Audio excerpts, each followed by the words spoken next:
అప్పటికే ఎన్నికలకి 6 నెలలు ఉన్న సమయంలో ఏం తప్పు చేయని చంద్రబాబు నాయుడు గారిని అరెస్ట్ చేసి 53 రోజులు బంధించారు.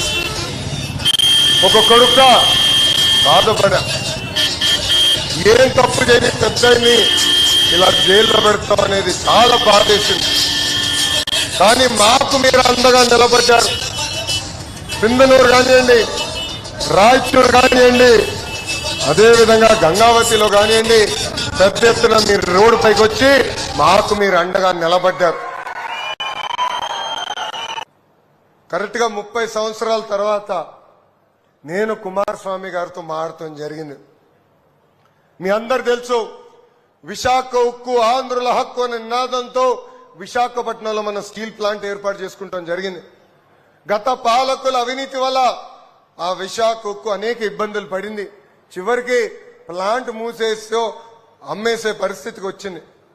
వేదికమైన విశాఖపట్నం ఎంపీ భరత్ గారికి నేను వారానికి ఒకసారి ఫోన్ చేసేవారు. అయ్యా ఒక్కసారి వెళ్ళి కుమారస్వామి గారు కలవండి, రిక్వెస్ట్ చేయండి, బతిమలాడండి, కాలు పట్టుకోండి, విశాఖ ఉక్కుని మటుకు ప్రైవేటీకరణ జరగకుండా చేయమని 10 సార్లు కలిశారు. దాని తర్వాత ఒకరోజు అక్కడికి వెళ్ళి నాకు ఫోన్ చేశాడు భరత్. ఫోన్ చేసి కుమారస్వామి గారు నా పక్కనున్నారు, ఆయనే మీతో మాట్లాడతారని ఫోన్ ఇచ్చారు. అప్పుడు కుమారస్వామి గారు నాకు ఒకటే చెప్పాడు, brother, I stand with Andhra Pradesh, I will make sure Visakhapatnam steel plant will not be privatise అని మాట ఇచ్చారు, మాట నిలబెట్టుకున్నారు కుమారస్వామి గారు.